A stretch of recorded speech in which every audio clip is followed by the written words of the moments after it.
Hey everyone, welcome to another edition of The Bullet. My name is Paul Lathrop. I'm the Deputy Director of New Media for the Second Amendment Foundation. Joining me today, Charlie Cook of Riding Shotgun with Charlie and Charlie's Gungram. Sorry, I was just getting a little bit of practice in there. A little practice in. I love it. You'll find out what's going on with that this weekend. Next weekend. Next weekend. Do I have that wrong in my calendar? I hope I don't. 25. Okay. In that case, I think I need to get to work on my... I thought I had you this weekend. Today is the 18th. Oh, today is the 15th. 15th. The 18th is the 18th. Okay, yeah. All right. Yeah, I do need to get busy on booking this weekend then, because I thought I've got Charlie and I've got Beth and I've got Tony this weekend. I don't need to book anything, so I haven't booked anybody for this weekend yet. Inside baseball for those of you who are catching us live. By the way, this is the Wednesday edition of The Bullet. Normally you would see Amanda Suffolcool here. You've seen her Monday. Normally you see Charlie on Monday, but you're seeing him today. So we swap places. There you go. Charlie, we do have a few stories to get to today, and I'd like to remind everybody, if you're watching us, you can get your comments in. We'll talk about your comments live as they appear on the air. Just comment on either the Facebook or YouTube videos, or if you have Twitter, you can tweet with the hashtag Bullet Podcast. We'll get your comments on the air as soon as I get everything hooked up. So first story I had up, Charlie, is San Diego. Seems like the county of San Diego passed an ordinance last night. They're not good enough with California's gun restrictions. They wanted to go ahead and pass their own gun control measures. Yeah, right. In San Diego, that goes above and beyond what California is doing. Interestingly, I did some real fast research as I was getting ready to go online, and California does have a preemption law. So all this may be not for the county of San Diego, but 3 new measures go into effect, I'm guessing, as now. Probably. Right, and it's just the school's out. First of all, this reminds me of that Seinfeld episode with the Mandelbaums, where they had this old guy, and he's like, "You think you're better than me?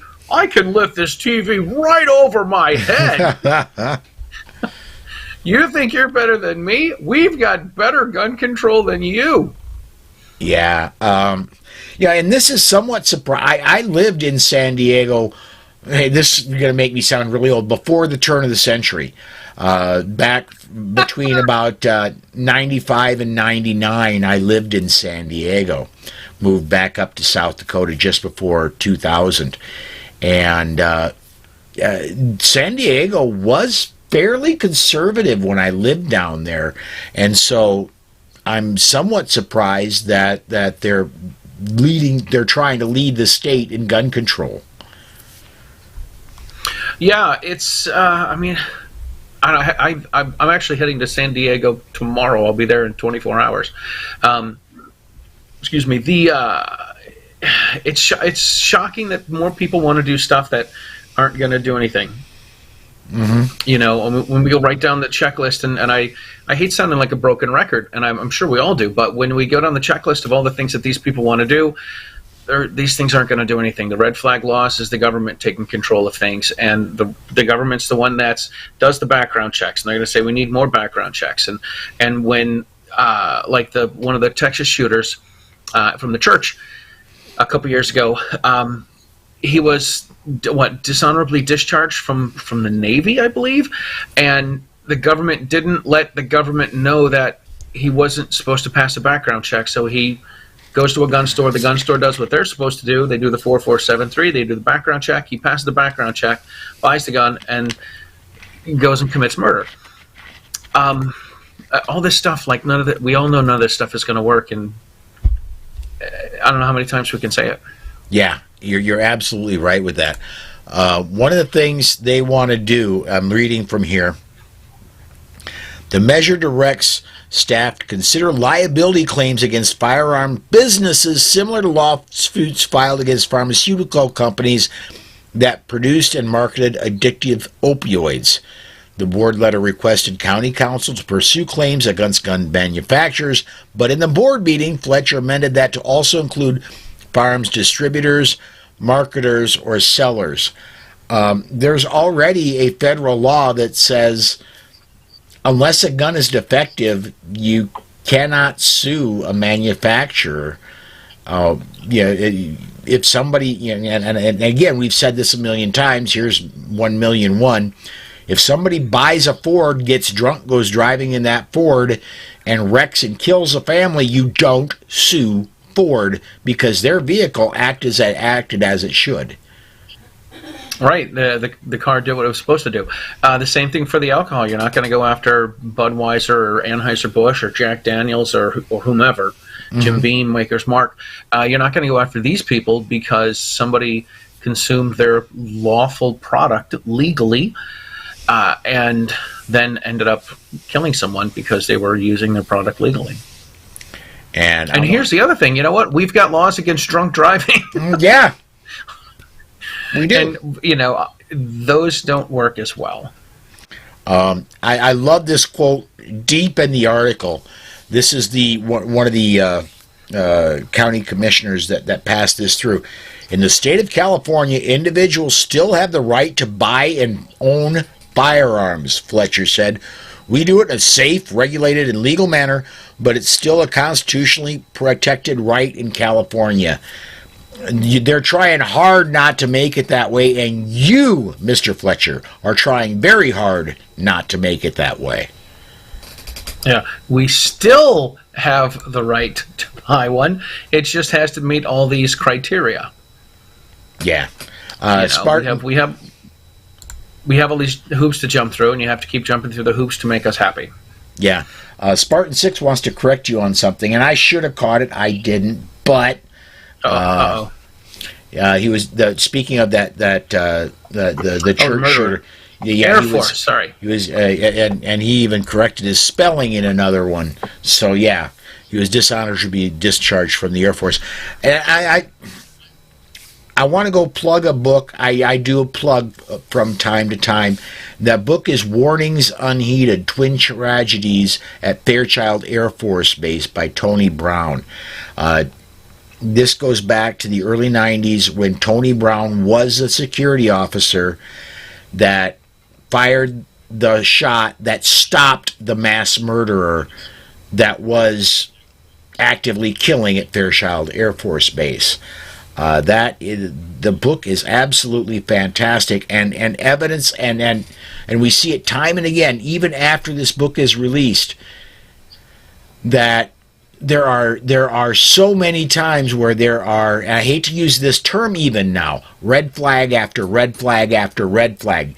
These people are going to do things. The government is powerless to stop it because the government has too damn much red tape to pick up the red flags.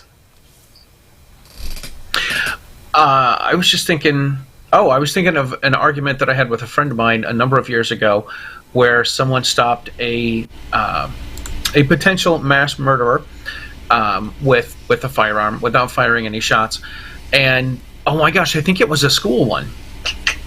If I remember right, there was a potential school shooting. Somebody wanted to shoot the librarian because she was the coach on the speech team, and one of the speech students got a gun. Went looking, shot one girl who wasn't life threatening, but the person shot one girl, and then he went to look for the librarian because the librarian was the person that was on leading the coach team or the speech team, and there was a resource officer there. They pursued the murderer. They let the murderer know that they were there and they were looking for them, and the murderer took their life. And the argument we had was it wasn't a mass shooting because only one person was shot. Mm-hmm. And I'm like, it was going to be a mass murder because other people were going to be shot, but when they know that they were meeting resistance, they took their own life. Yep. But it wasn't a mass murder. I'm like, oh my God, we're never gonna. So you want more people to die so we can call it a mass shooting, and then you want someone to take them out? Like, if we can prevent that, wouldn't that be better? Yes, and that reminds the legacy media, and I'm going to keep calling them that because they're not mainstream anymore. They're legacy media. Changed their definition so it doesn't. I mean, the FBI definition, what I use, and what most Second Amendment media and most alternative media use, is the FBI's definition of a mass shooting. 4 people dead is the FBI's definition, and 4 people not related to the shooter. Gotcha. The legacy media now is saying 3 people shot is now a mass shooting. If they live, it doesn't matter. I think what's probably going to do is week after next, it's 3 shots fired is now a mass shooting. Right.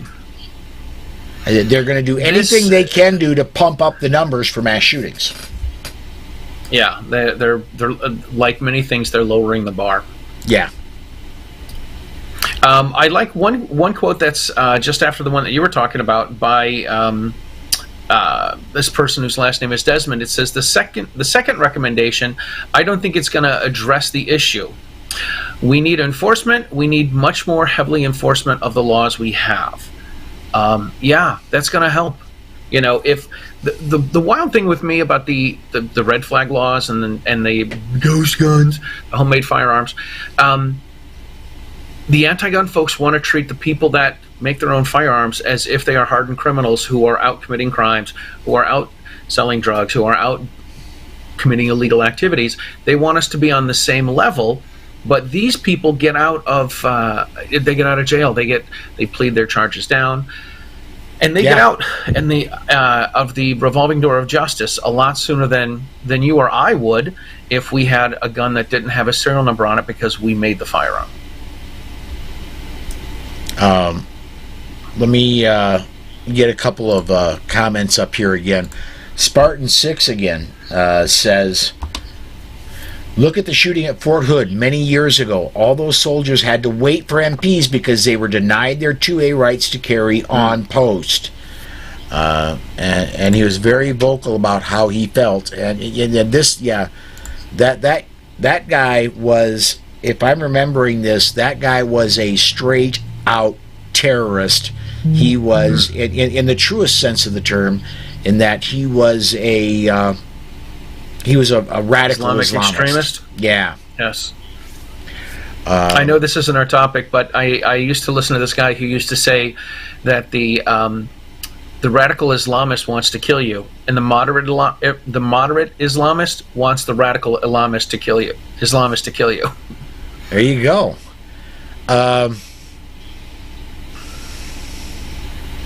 Let me put up one more. And he also said Australia moved the number up to 5 after they took the guns out of their citizens' hands. After they decided because then they wanted the numbers to go down, so then they had to move the number up so that fewer qualified. Right. So, right.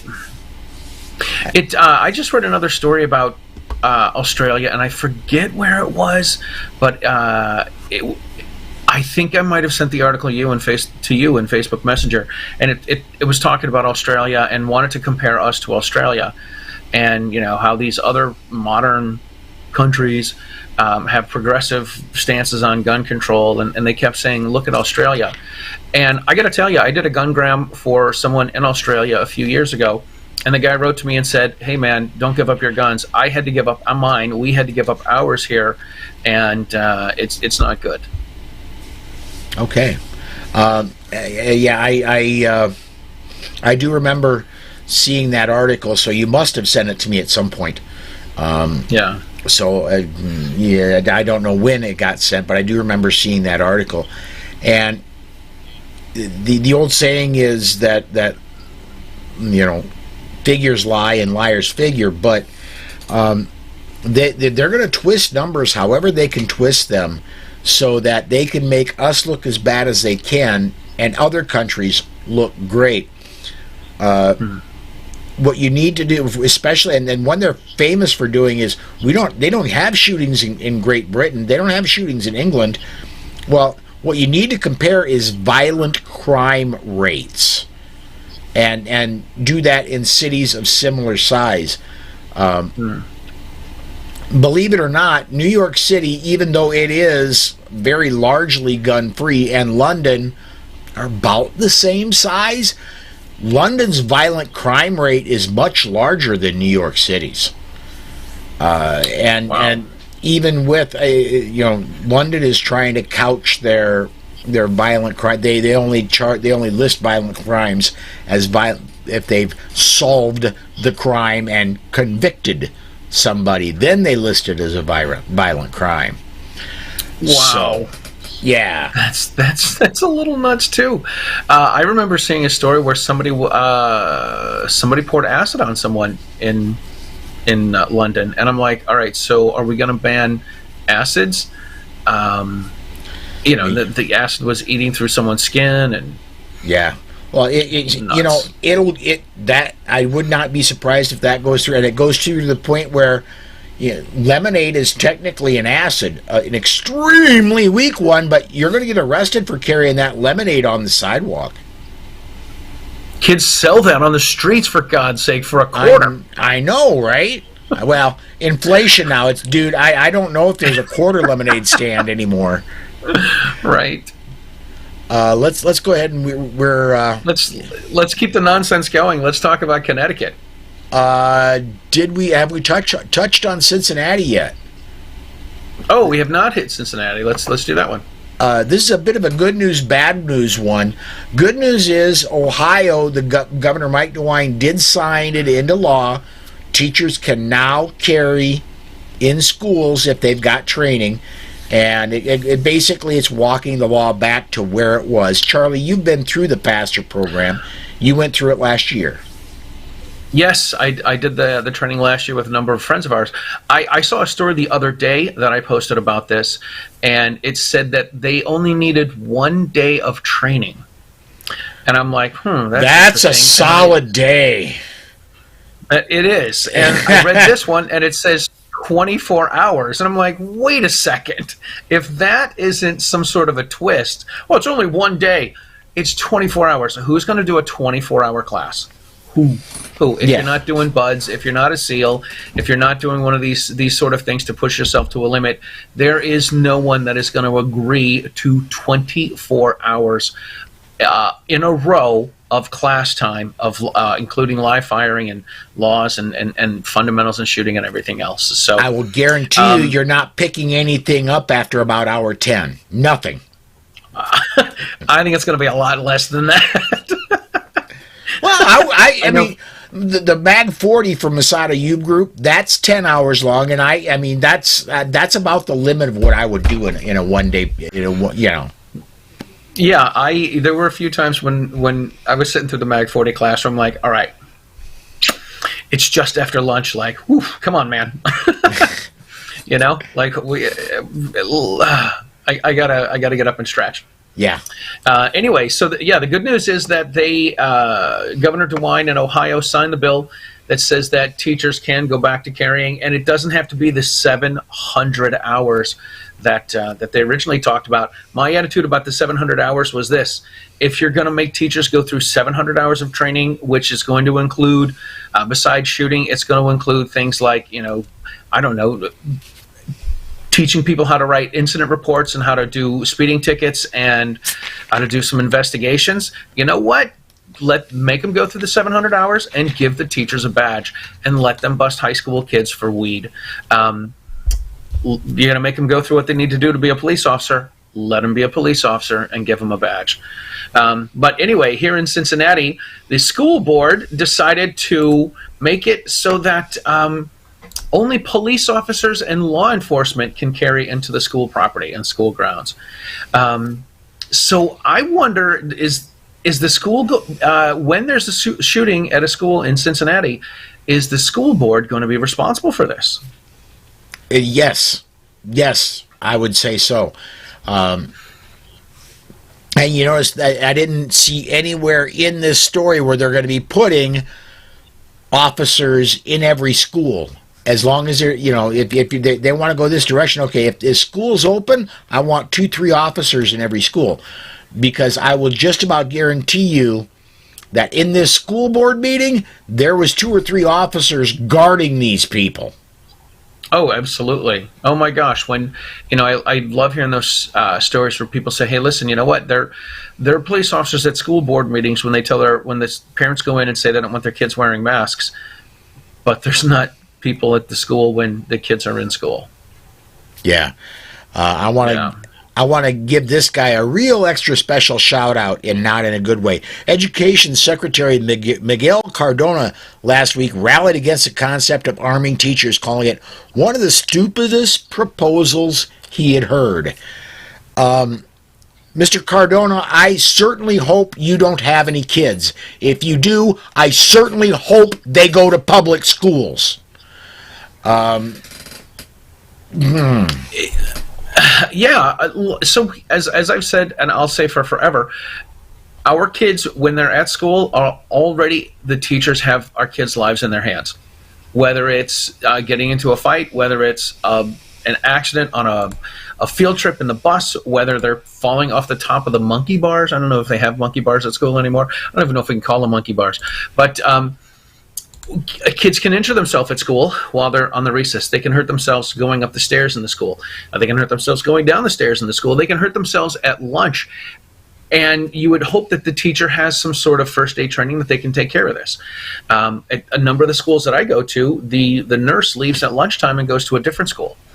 Our kids' lives are in the teacher's hands already. And if you think that teacher's going to fire a gun off in the air because kids are not coming out, not turning their homework in on time, or not coming in from recess, or not getting in line, and you think the teacher's going to pull the gun out and fire rounds into the air for that, then you really don't know what firearms are about.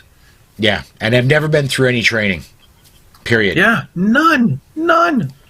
We don't have high school teachers lock up their car keys to keep car keys away from high school teenage boys. It should be the same thing. Concealed is concealed. The students should not know who's carrying and who's not carrying. This is all ridiculous. And to me, I've been a teacher for 15 years. This is always something that hits home with me, because I want to be able to carry while I'm at school.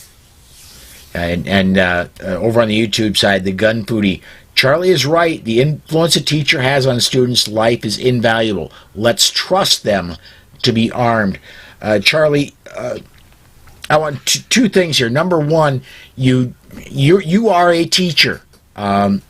You cannot become a teacher unless you've got something going on upstairs. You've got to have completed high school and college. And you've got to have a teaching certificate from the state. Teaching certificate. Yeah, you've got to have a bachelor's degree and a teaching certificate. And a lot of schools are encouraging their teachers to go get master's degrees as well. Mm-hmm. And so these aren't stupid people. You know what I mean? They're not uneducated people. They're not stupid people. They pass background checks as well. So, like, if you found out your fourth grade teacher was a sex offender, you probably would not want them near children. So they have to go through background checks. And even teachers, oh my God, even teachers have to go through background checks in some schools if the parents are going to chaperone a field trip. So these are people that pass background checks. They're people that aren't criminals. If they want to carry, let them carry. I'll tell you this, man. There are more people at the local grocery store or the local Walmart than there are in the classroom where I'm teaching. So it's not more dangerous for the children for me to if I had a firearm in school. There's more people at a Walmart. Mm-hmm. There's more of a wide open space at a Walmart than there is in schools. And I carry a firearm when I go to Walmart. Well, and you've been through this faster training again last year. Could I have you just real quickly summarize what that was like? Do you consider that? I mean, you've also been through, because you went through it when I hosted. You went through the Mag 40, which I consider very quality, probably top of the heap quality training of what's available in the United States. Where would you rank Faster? That the training you took with the Faster program, how high quality training is that? The Faster Saves Lives was an amazing quality. There was a very high level of proficiency that they required if you were going to pass the class, and they did give you a challenge coin as well if you got a perfect score on the target, and the perfect scores are obviously what they're aiming for. The qualification was a higher score than the police have for their qualifications in the state of Ohio. I believe the qualification that we had to get to pass the class was higher than it was before. A lot of people taking the class. I was very lucky to be in a class with a bunch of media folks, but there were a lot of people that were teachers. We couldn't take pictures of them or with them. Mm-hmm. We couldn't. They told us where they taught and all that kind of stuff, but it wasn't anything that we could write about or talk about, and because they don't want people to know who's carrying a gun in a school. And a lot of these people want to be able to protect their kids, and they want to be able to protect themselves as well, and they want to go home to their families. We did they had a foundations class where they taught them the fundamentals of shooting.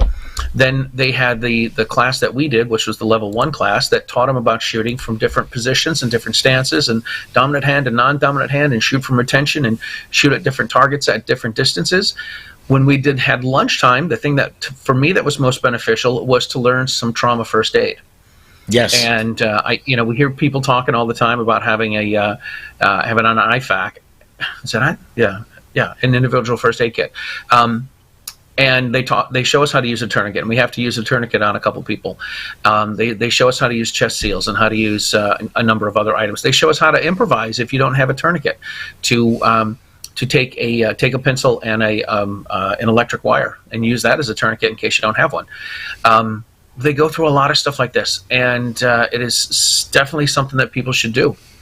And then the last thing, this was really the best part.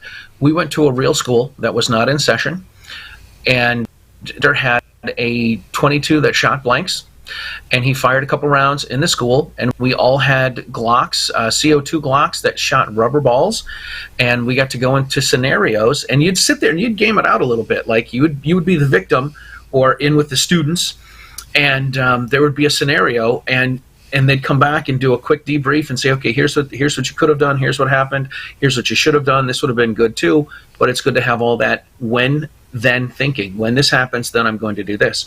And then when it became your turn to be a teacher, it was a totally different scenario, and you had no idea what was happening. So there's no way you could game anything out. And we probably did 3 or 4 different scenarios that day. Very cool. Very cool. Yeah, it was great. Get some comments. I would love to have more teachers take that. Yeah. Pete over at Gun Websites, in my opinion, all that needs to be done is to allow carry. Then the bad guys would know they're not required to be a disarmed target. The unknown prevents attempts. Yeah, there's a reason, Charlie, that we don't have mass shootings at gun ranges. There's a reason we don't have mass shootings at the police department. Pete's onto something, man. Yeah, I mean, look, the Aurora movie theater shooting was the first mass shooter that wasn't suicide or suicide by police. It was the first one that did not kill himself. And there's obviously been a few since then, but usually that's what the game plan is for these guys. They know they're going out. They're going to take as many people as they can with them. And the Aurora movie theater shooter, if I remember right, he stopped shooting when the police arrived. When somebody could shoot back, he quit. And honestly, after that, I was like, oh man, if I had a laser on my gun, if I had a Crimson Trace, and you could put a little red dot on that dude's chest, that's where the blood's coming out, maybe that would have stopped him. Yeah. I cannot show what I wanted to do. I wanted to reach over just off camera that direction. And my new carry gun. Yeah. But anyway. Nice. we got about, well, we're gonna run late, but I do want to get this last story in. Let's talk about Connecticut. Yeah, they expanded their red flag laws. This is off of New Jersey. News 12 New Jersey is where I found the story, but this apparently goes into effect almost immediately. One thing that and we've talked, Craig and I talked red flag laws yesterday. I've said numerous times why I think they're a bad idea. But what comes out of this one, where Connecticut is expanding, is, and this is, again, I touched on this before, if you've ever dated somebody and they live in Connecticut, guess what? You can red flag them now. And you don't have to go to the police. You can go directly to the court to do it. This boggles my mind that you could you can date someone, you could go out with someone and then decide that they're not your type of person, and then red flag them. I got to tell you, I may be on a dating website, and I don't use my real name, and I think I do put that I am a gun guy. I had a lady ask me one time, she's like, "Oh, look at you, you're speaking at an event." I'm like, "Yeah, I was speaking at a conference, and I was doing a radio show and stuff." And she's like, "What were you talking about?" I'm like, "We were talking about guns." And she's like, "So I think there needs to be more gun control." I said, "I agree. People should learn to shoot with two hands." Yes. And then she unmatched us. Probably a good thing, Charlie. Probably a good thing. Let the crazy women weed themselves out. There you go. There you go. Yeah, the fact that they can expand this to people you date is it's unbelievable. Yeah, and it doesn't have to go through the police for an investigation. You can just go straight to the court and request one. That it just. Yeah, here in the article it says a reasonable belief.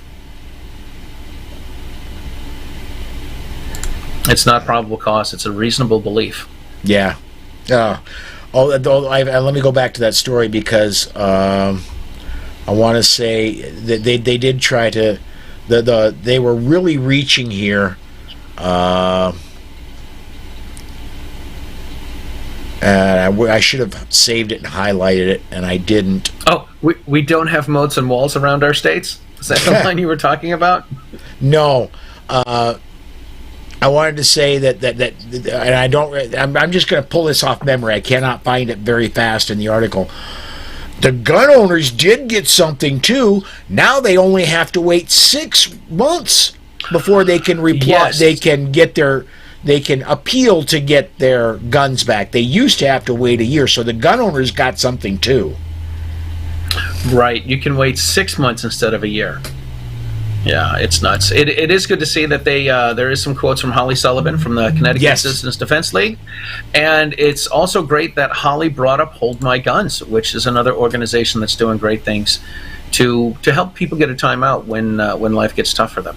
So, yeah. Get 2 more comments in here. We're already late, so we gotta work on getting. Got a Magnum edition.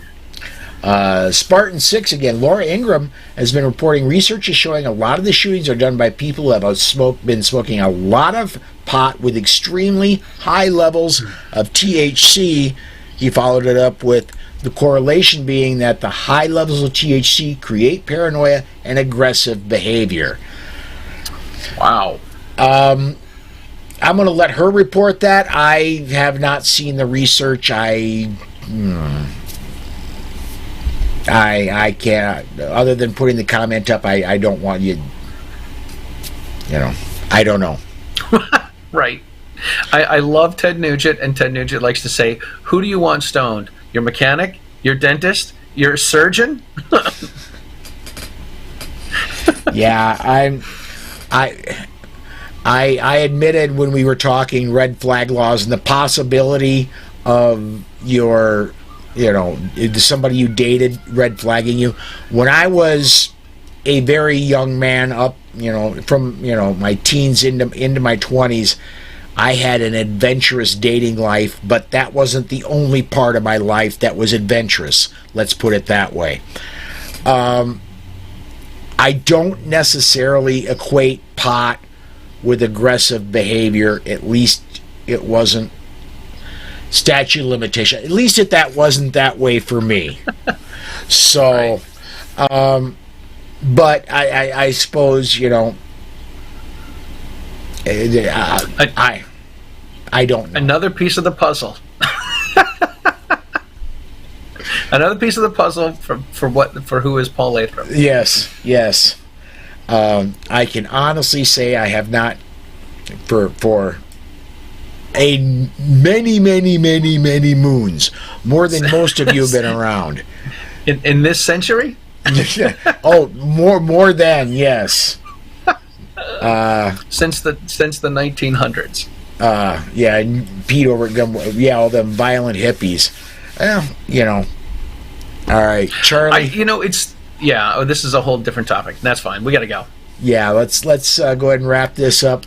Tell everybody about Riding Shotgun with Charlie. What have you got coming up? What have you just done? Tell everybody about it. All right, so I just put a show out yesterday with Umar Arastia, who is a local guy here in Central Massachusetts. He's a martial arts instructor, a Chinese martial arts instructor, but he also has a class that's an active killer shooter response course, which I did, which was really good. He offers those for free, and I put the show out with him yesterday. It's on ridingshotgunwithcharlie.com. You can watch the show on YouTube. You can listen to it in podcast form.